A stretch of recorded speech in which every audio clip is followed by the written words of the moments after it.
In this video, we'll be learning about endometrial cancer. So, what is endometrial cancer?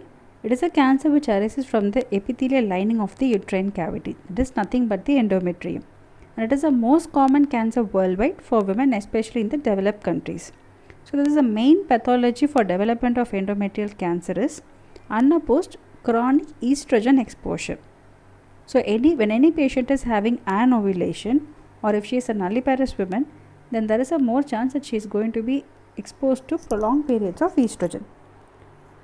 This plays a main role in the development of endometrial cancer. So, what are the risk factors? It is nothing but early menarche, late menopause, if she is a nulliparous female, and all the factors which cause anovulation, like PCOS, obesity, okay, and drug induced. It can be because of tamoxifen therapy if the patient has had breast cancer, or any patient who is on unopposed estrogen therapy during hormone replacement therapy. Lynch syndrome, diabetes, hyperlipidemia, and if she has estrogen secreting tumors, especially granulosal cell ovarian tumors. Okay, the protective factors are OCPs. So if any patient is going to take OCPs for a period of 1 year, there is going to be 50% reduction in the development of endometrial cancer. And also LNG-IUS and smoking are the protective factors. So how does obesity cause endometrial cancer? For every 5 kg per meter square increase in the BMI, 60% increase in endometrial cancer. So what happens when any person is obese? We all know there is going to be hyperinsulinemia. This increased insulin is going to act on the insulin-like growth factor 1 receptor on the endometrial cells. Okay. So what do these do? They are going to activate the MAP kinase or mTOR pathway, and they are going to inhibit the cell apoptosis. So what happens is there is going to be prolonged cell proliferation and survival, which is the main pathology responsible for endometrial cancer. Okay, when any person is obese, there is going to be increase in the pro-inflammatory cytokines like our interleukin 6 and interleukin 8. Okay, so this is going to activate the NF-κ beta pathway. Again, it causes gene transcription which promotes cellular proliferation, culminating in endometrial cancer. So in this picture we can see a female. She is around 170 kg at the time of diagnosis of endometrial cancer. She was diagnosed with stage 1A endometrial cancer, which was confined only to the uterus. So because she was unfit for surgery, she was started on LNG-IUS along with gastric bypass because she was morbidly obese. At 12 months, her weight reduced to 120 kg, and you can see in this picture there is complete radiological resolution of the tumor. So this is why staying on a healthy BMI is very important. So how does endometrial carcinoma spread? So it can be direct extension to the adjacent structures or transtubal passage of the exfoliated cells by lymphatic route or by hematogenous dissemination. Screening for endometrial cancer. So if you take the overall risk of endometrial cancer in general population is only 3%, whereas in obese women the risk is increased to 10%. And if she is having Lynch syndrome, the risk is very high. It is around 40 to 60%. So there is no recommendation for screening asymptomatic women in general population. But if any woman is having Lynch syndrome, she and her first degree relative should undergo annual screening with transvaginal sonography and endometrial biopsy from 35 years of age. So this is a very important MCQ. So can we prevent endometrial cancer? So in general population, the main goal is to stay on a healthy BMI. So if you are obese or overweight, kindly do exercise every week, at least 5 times per week, moderate intensity exercise, and weight reduction should be done. For morbidly obese female, if the BMI is going to be more than 40, then it is better to undergo bariatric surgery.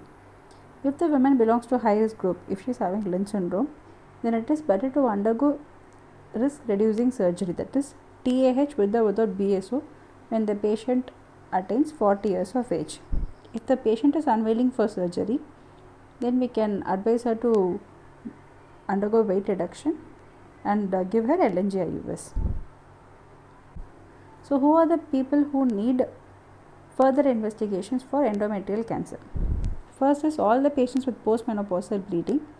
Postmenopausal women with pyometra. So they may have endocervical involvement. Stage 2 endometrial cancer can be present. Asymptomatic postmenopausal women with atypical endometrial cells in pap smear, or any perimenopausal woman who is presenting with intermenstrual bleeding or heavy menstrual bleeding, or premenopausal women with AUB with history of chronic anovulation. So how to make a diagnosis of endometrial cancer? First, the symptoms will be mostly abnormal uterine bleeding. So if she is going to be a postmenopausal woman, she will be having postmenopausal bleeding. Almost 5 to 10% of women with postmenopausal bleeding have endometrial cancer. In peri or premenopausal women, there can be intermenstrual bleeding or menorrhagia. Then you should have a suspicion of endometrial hyperplasia or endometrial cancer. So when there is a strong suspicion of endometrial hyperplasia or endometrial cancer, we should go for a general examination, look for pallor, and also more important is look for the inguinal lymph nodes. This should be followed by per abdomen examination, per vaginal and per speculum examination. So the first initial investigation which we do is going to be a transvaginal sonography. So we are going to do a TVS. If any patient is presenting with postmenopausal bleeding, the cutoff of endometrial thickness is more than or equal to 4 mm. If the same patient is on HRT, then we keep the cutoff at 5 mm. Okay. For any woman on tamoxifen, even if she is asymptomatic, the cutoff is kept at 5 mm. So this is a simplified algorithm of how we will treat a patient with endometrial cancer. So if any patient is presenting with complaints of AUB or PMB, we will be performing a clinical examination. So for ongoing bleeding, to stop it, we will be giving tranexamic acid, okay, or NSH can be given, and then TVS will be the first investigation which we do. So during transvaginal sonography, the endometrial thickness is going to be more than the cutoff. Then we will subject her to endometrial sampling. So we all know endometrial sampling can be done either in OPD basis or it can be done even using hysteroscopy. So after endometrial sampling, we will be getting the histopathology report. If the report is going to show endometrial cancer, then we might need to do additional investigations like chest X-ray, CT, MRI, whole abdomen and pelvis to rule out metastasis. And then we will be doing a surgery.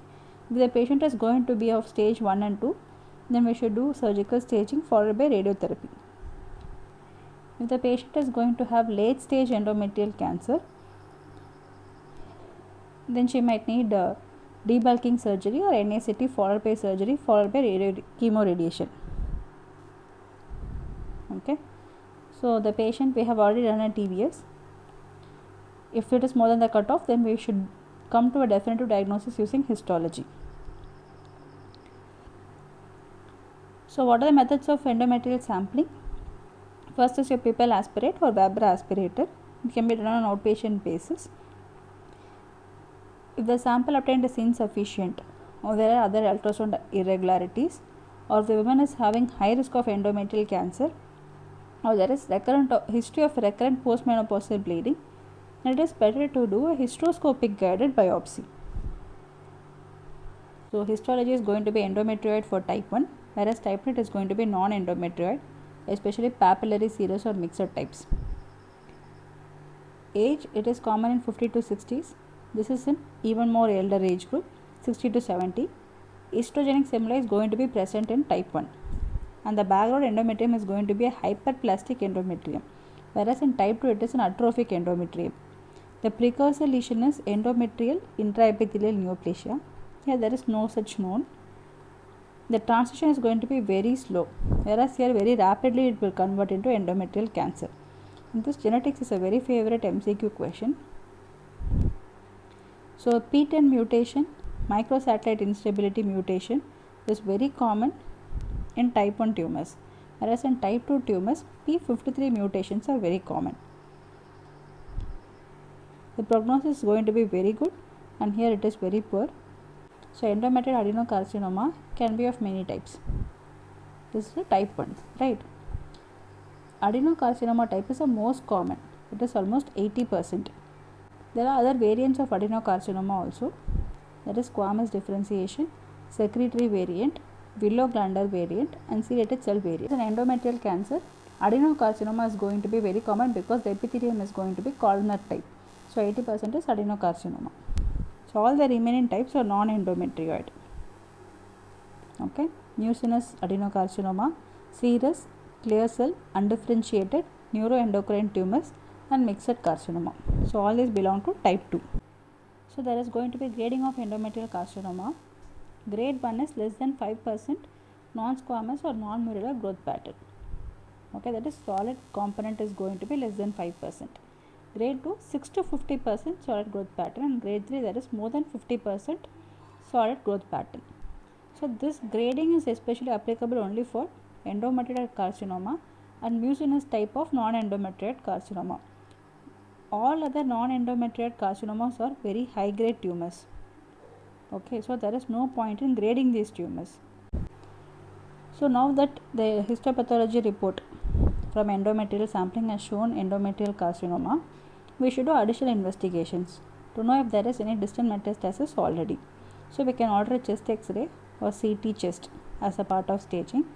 Along with it, there should be CT abdomen and pelvis to rule out any pelvic or para-aortic lymphadenopathy. CA-125 is not necessary, but in case if it is done, if there is suspicion of stage 3A, it is adnexal involvement, then CA-125 can be done, which indicates there is ovarian involvement.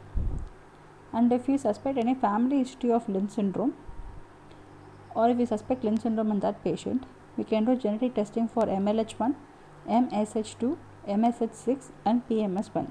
This is another important MCQ.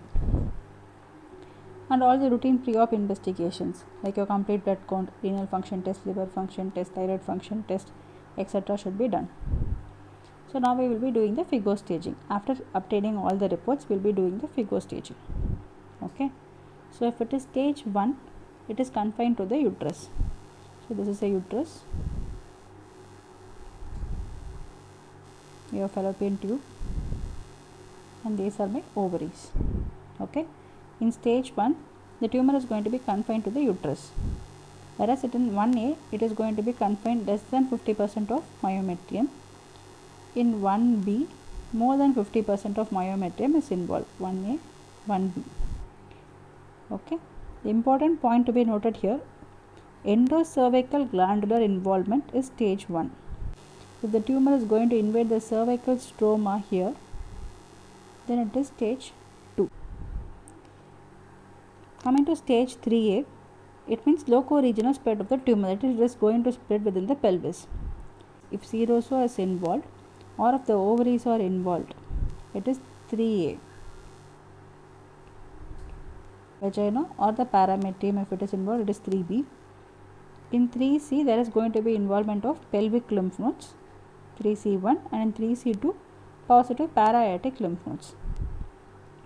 Coming to stage 4, if there is involvement of bowel and bladder mucosa, it is 4A, and involvement of distant organs including all other intra-abdominal metastasis or inguinal lymph nodes. This is an important MCQ again. It means it is 4B, distant metastasis. So what are the possible MCQs from this one page is, endocervical glandular involvement is stage 1, cervical stromal involvement is stage 2, if ovaries are involved, it is stage 3A, if inguinal lymph nodes are involved, it is stage 4B. Stage 1 and 2 comes under early stage, and stage 3 and 4 comes under late stage. So now that we have done the staging, we will be proceeding for surgery. So if it is an early stage cancer, grade 1 and grade 2 endometrioid adenocarcinoma, we should do surgical staging. We should take a peritoneal cytology, extrafacial hysterectomy with bilateral salpingo-oophorectomy. Whereas if it is grade 3 endometrioid adenocarcinoma or all other non-endometrioid adenocarcinomas, we should do surgical staging again with peritoneal cytology, TAH-BSO, and we should also do infracholic omentectomy if it is going to be clear cell type or papillary serous type. There is going to be aggressive spread of the tumor to the peritoneum. So we should also do a infracholic omentectomy, take peritoneal biopsies, and we should do a systematic pelvic and para-aortic lymphadenectomy. Okay, so previously they used to say like for stage 2 involvement do a radical hysterectomy, but nowadays it has been seen that there is not much benefit in doing radical hysterectomy, so they advise that even for stage 2 you can do an extrafascial hysterectomy. Okay, coming to the late stage, if it is stage 3, complete surgical resection of the visible disease should be done, and also removal of nodal disease, followed by external pelvic radiotherapy with or without chemotherapy. And for stage 4, palliative debulking surgery can be done if the patient is fit for surgery. If not, concurrent chemoradiotherapy can be given. So all the following factors which I am going to say indicate that is poor prognosis. So older age, non-endometrioid histology, especially clear cell and papillary serous. Grade 3, if there is any myometrial invasion, remember the uterus is here. Okay, so if there is going to be myometrial invasion, cervical invasion, adnex extension, lymph node metastasis or peritoneal metastasis, all these are bad prognosis. The tumor size is going to be more than 2 cm, positive peritoneal cytology, if estrogen receptor and progesterone receptor is negative, and there is going to be aneuploidy or any KRAS mutation, all these carry poor prognosis. And coming to adjuvant treatment, so we have already done the staging. Now we will be getting the HP report after the surgery, right? So based on that, we should decide whether the patient needs further adjuvant treatment or not. Definitely for stage 2, 3 and 4, patient is going to need adjuvant treatment. The question is whether for stage 1 tumors the patient is going to need adjuvant treatment or not. So that is going to be decided based upon the stage and the grade and the lymphovascular invasion. So for any stage 1A tumor grade 1 and 2 or stage 1B grade 1 without lymphovascular invasion, if surgery is already done, there is no need for any adjuvant chemotherapy. Okay, if it is going to be an intermediate risk, that is stage 1A but grade 3 and stage 1B grade 2 without lymphovascular space invasion, the patient needs vaginal brachytherapy. If it is a high intermediate lesion, that is the same lesions with the lymphovascular space invasion, if the nodal status is known, if it is negative, we can give only vaginal brachytherapy. If the nodes are going to be positive, we can give 2 options to the patient, either vaginal brachytherapy or external pelvic radiation therapy. If it is going to be a very high risk, that is grade 3 stage 1B and all non-endometrioid cancers, we should consider EBRT. Along with it, we should also give an adjuvant chemotherapy to the patient. So this is little bit complicated, so let us see the simplified version of the same table. This is stage 1A, there is 3 grades, grade 1, 2, 3. Stage 1B again, grade 1, 2, 3. For stage 1A, grade 1 and 2, it is low risk, whereas grade 3 it is intermediate risk. Again stage 1B grade 1 is low risk and grade 2 is intermediate risk. Grade 3 is going to be high risk.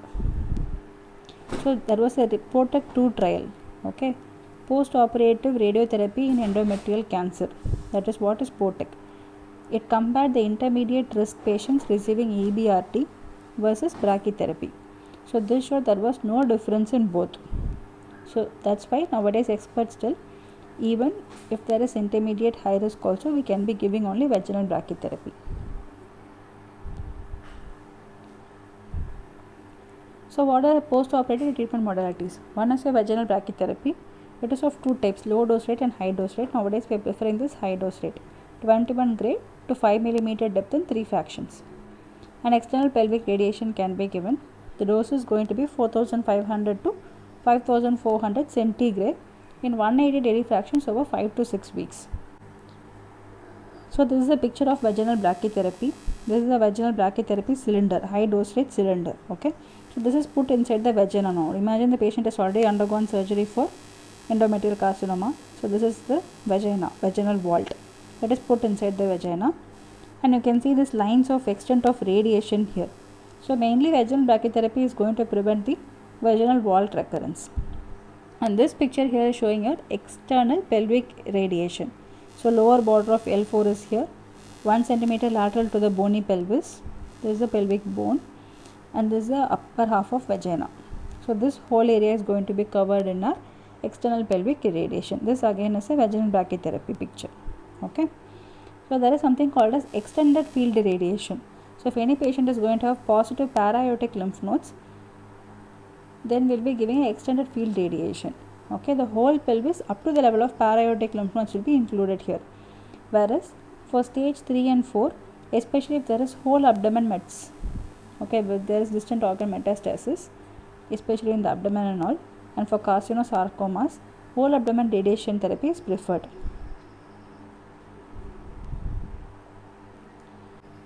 So next, coming to the recurrence. In early stage, even after adequate surgical staging also, there is 15% chance of recurrence, and for late stage there is 50% chance of recurrence. If there is isolated recurrence, then it is better to do a surgery.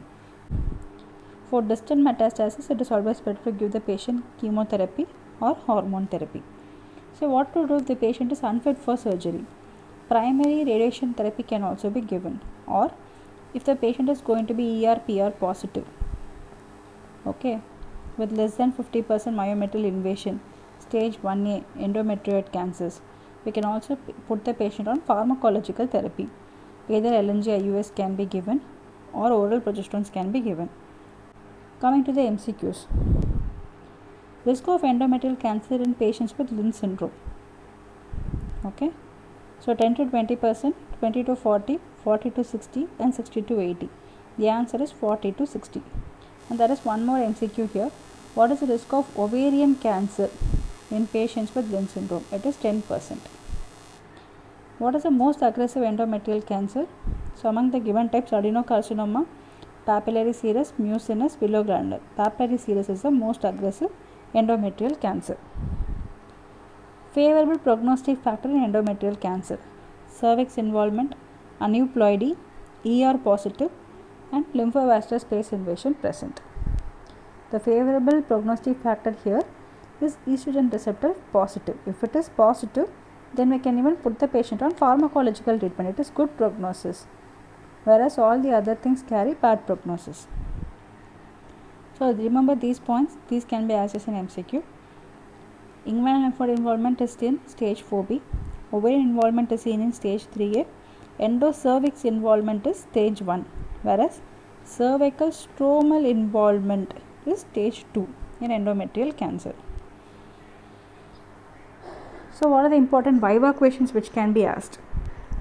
So diagnosis of endometrial cancer post hysterectomy.